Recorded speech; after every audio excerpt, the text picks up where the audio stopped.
We finally know what happened to Xal'atath. That's right. We kind of briefly touched on this lore a little bit in a video we watched previously, but it looks like this is getting more and more fleshed out here. Xal'atath betrayed by the old gods, most likely N'Zoth playing a big role. Interesting stuff to be talked about here. Let's see what Xal'atath's past, what has happened in her past, and what it could mean for her future. Today we have spoilers, yet they don't show us what happens next. They show us what happened long ago when the old gods ruled the planet, and help to answer some of the biggest questions we've had about the modern lore. That's because, after years of shadows and trickery, Xal'atath's history has been blown wide open. We know her form, a being of pure void, that it took the combined might of the old gods to lock her in the blade, and how, like everyone else Xal'atath used, it all began with an offer. A bargain struck with N'Zoth that would one day lead to his end, and the series of expansions that we're in now.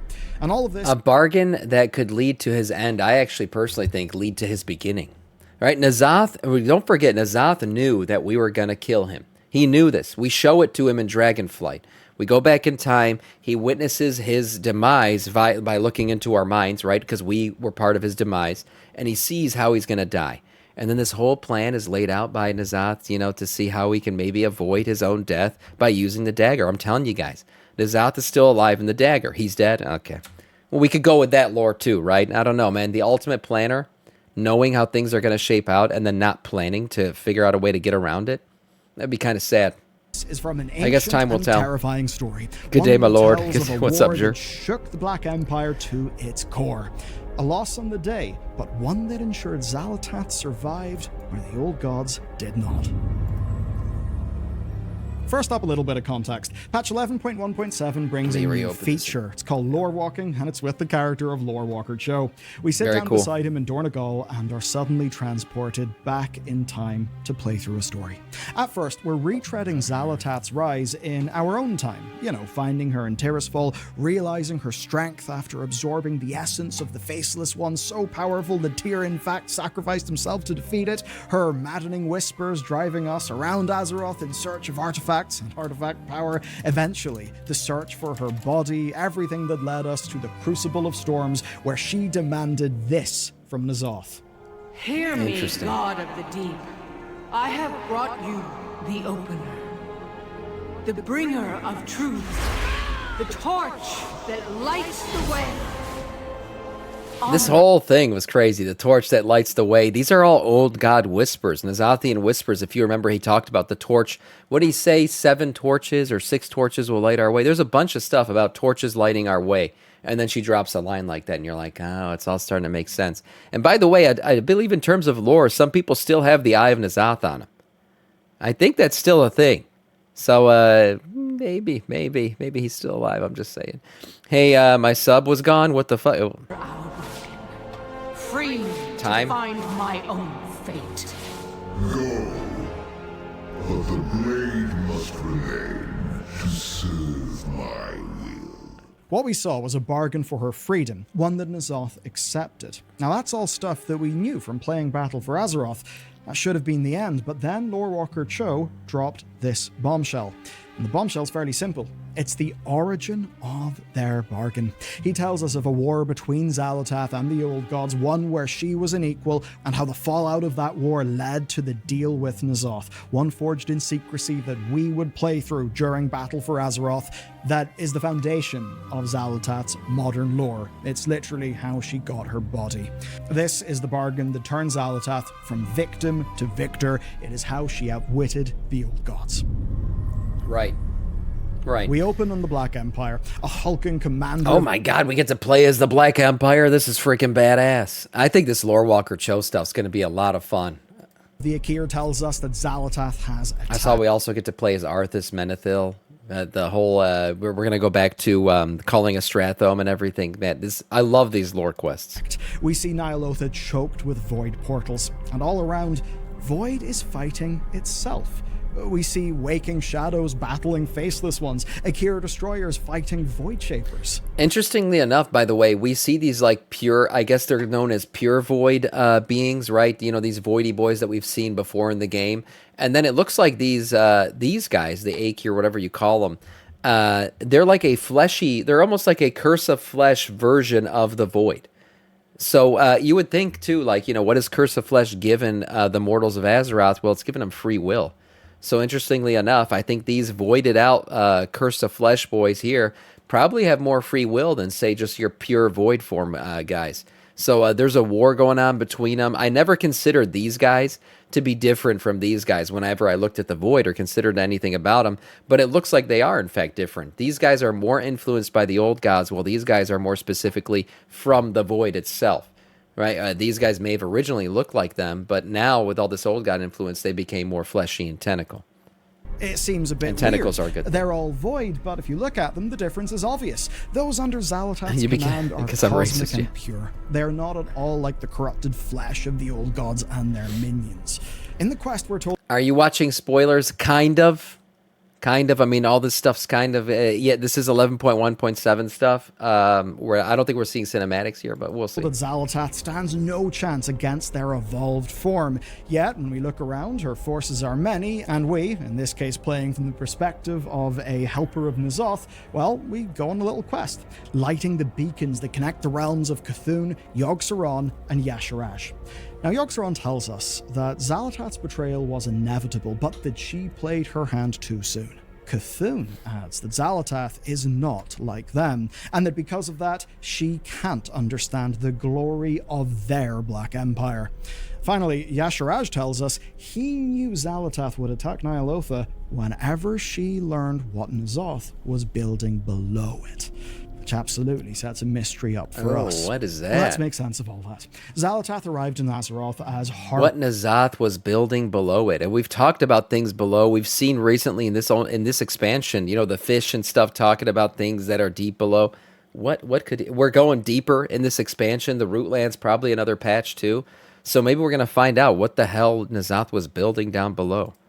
Harbinger of Dimensius, Dimensius being the Void Lord responsible for the fall of the ethereal homeworld. His ultimate plan, we believe, is to consume Azeroth. That's literally why the old gods Sure. exist. But unfortunately for Dimensius and those who serve him, like Xal'atath, those old gods soon had desires of their own. Right. Now, we'd been told way before that the Void Lords... I mean, and the old gods were gods of this world, right? They ruled over the world. They were the most powerful beings on this planet. And then you're telling them basically, hey, your boss is coming to destroy everything you built. Now, yes, the old gods were sent here basically to find planets to be destroyed. But you could understand how these old gods kind of developed their own, their own goals, their own desires to keep the planet around that they're ruling over. That makes sense. And that was what happened basically. You had Xal'atath show up. She's the harbinger. She's gonna bring about the end of this world. And the old gods were like, yeah, I kind of like this world. I don't want it to end. So we're gonna trap you in this dagger and figure out how to prolong this process. old gods didn't really see eye Makes to sense. eye. But here we see in-game proof. That alone is interesting, but it's not what we're here for today. No, we are here for what happens next. Her true form. Xal'atath is dragged before the manifestations of the four Azerothian old gods, and we see her true form. Oh, Xal'atath's true form doesn't even have feet. Man, what are the foot fetish guys gonna do now? This is not good. At least a representation of it. Not an elf, not an ethereal, but an old model of a void wraith. Literally like something we would have seen 18 years ago in the Burning Crusade. I kind of hope that this is not actually it, and they're just kind of putting this as a placeholder, because this looks like some 2-bit shit. I'm not going to lie. This is anticlimactic if this is the true form of Xal'atath. And Blizzard has done that before. They put in placeholders that get replaced when the patch actually drops, or hidden things from us to not reveal anything until the patch drops. But maybe this is it. Now, this was all in the public test realm. This model could just be a placeholder, but even so, it tells us something. First, it tells us what she is not. An old god. Yes, Xal'atath is not an old god. I don't pre-watch this shit, okay? Just an FYI. The fucking placeholder comment I just thought of myself. That we did an you know, it's entire video. great on mind. it, It's but always this running, is always moving. tangible in-game content. It's an in-game quest. That makes it the highest level of canon that there is in a world like, say, Warcraft's.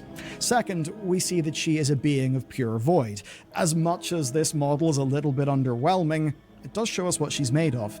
So perhaps she's the void equivalent of a constellar, like Algalon.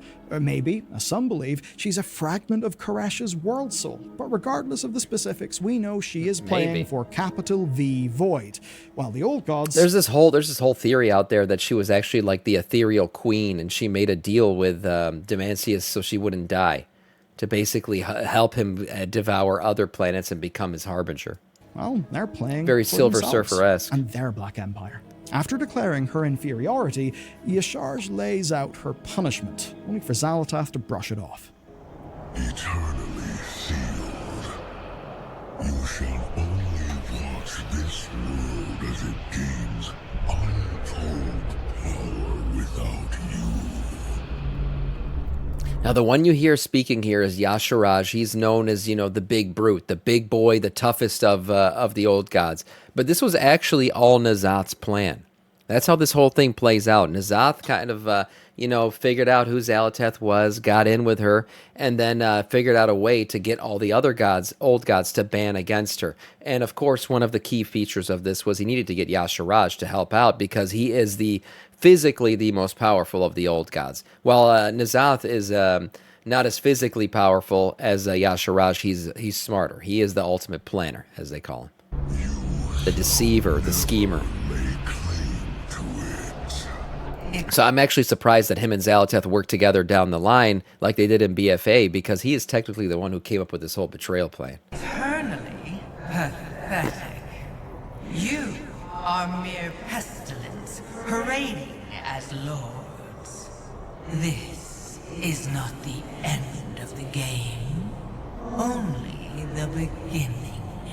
And I have all eternity to play. Now that you've heard that, I have to imagine you're asking the same question Damn. as me. All eternity to play at what? Why is the Void here trying to claim dominion over Azeroth from itself? Well, the answer is actually simple. Azeroth. Yeah, endgame, exactly. The World Soul Saga is telling us one thing loud and clear, that Azeroth is powerful. In Khazalgar's archives, we discover that the closer the Titan servants got to Azeroth's soul, the more she began to influence Right, them. this is the Thragar lore, yeah, the influence of Azeroth on them.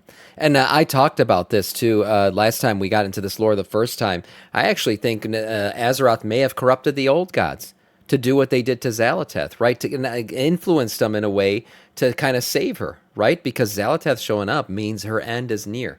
So already we've seen Azeroth's ability to kind of, corrupt Titan constructs or Titan beings, which were these, the Earthen, right? Becoming Thragar.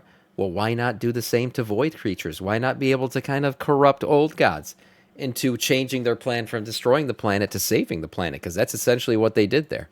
And before long, Earthen sent to build a protective shell around the World Soul. No, Sam, she didn't do that to the Void. When they Okay. rebelled, they tried to saying. break the shell, almost as if they were breaking Azeroth out of prison.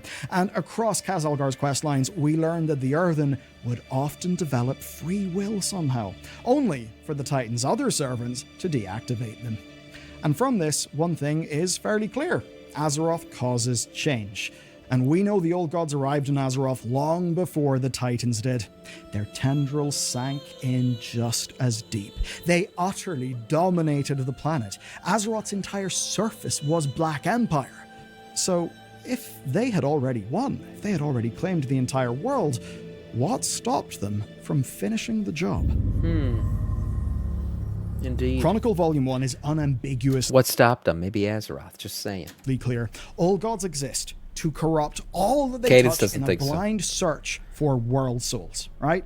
So we learned that the Void Lords created the old gods for this purpose. Yeah. Yet in Azeroth, they clearly failed. They did Old gods are just sent out into the void. They're just sent out into space, and they hope that they land on something. And when they land on something, the corruption begins, and then Xal'atath's supposed to show up after the corruption is basically completed, and tell Demancius, everything looks good here, you can come devour this one too, and then Demancius shows up and devours the planet. That seems to be how they work. Now, Azeroth is special in a way, whether or not Demancius wants to show up and devour it, or convert it, or do something else to it, but Azeroth's world soul seems to be different from other world souls. did not finish the job.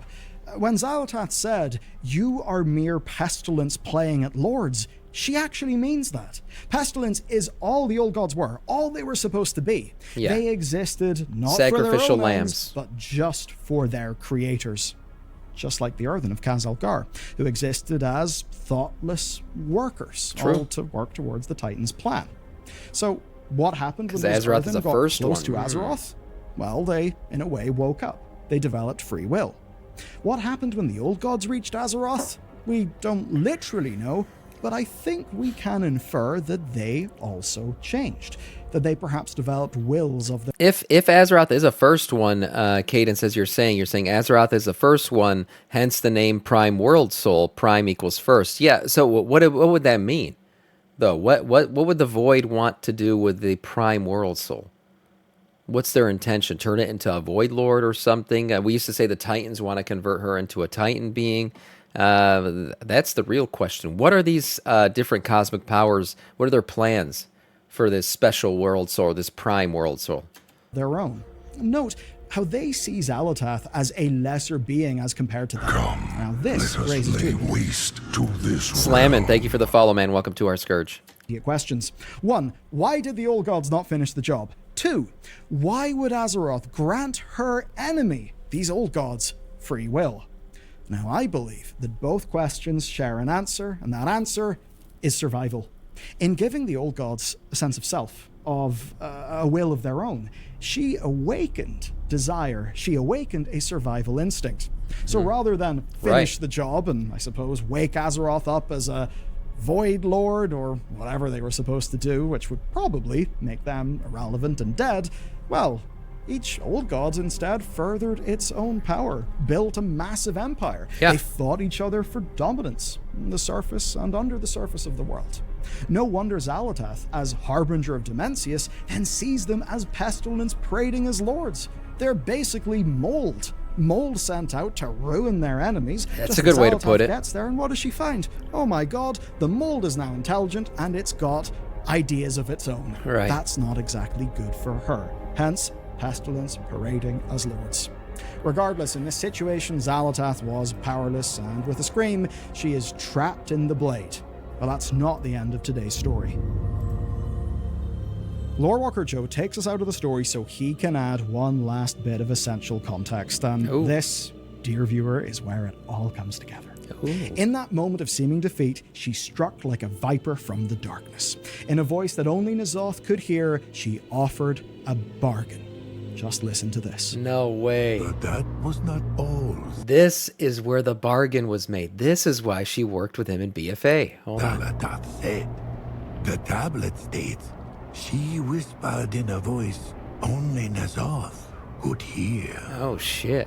Consider what greatness could be yours if your siblings did not stand in your way. Oh, shit. The offer stands.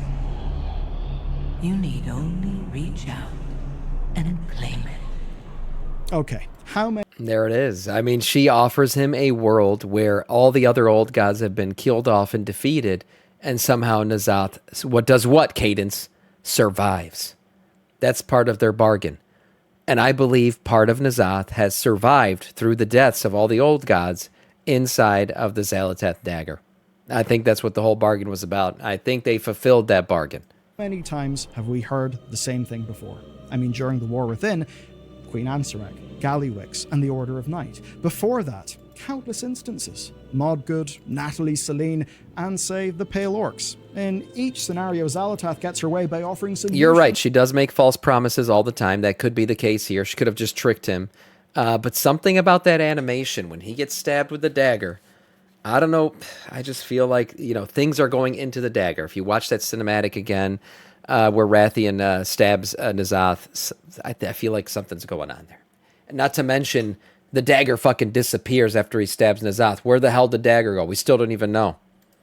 To her target's problems. This And in doesn't this make case, sense. N'Zoth knew he was the weakest That old bitch, god. yeah. Xal'atath knew that he knew, so that's what she targeted.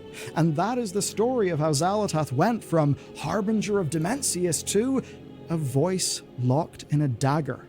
What happened next? Well, the contents of this video that we She sent made it back to the happen. void, It details maybe. her time in the Dagger. It's a great watch after this video. But here's how it plays into what's going on in the game right now.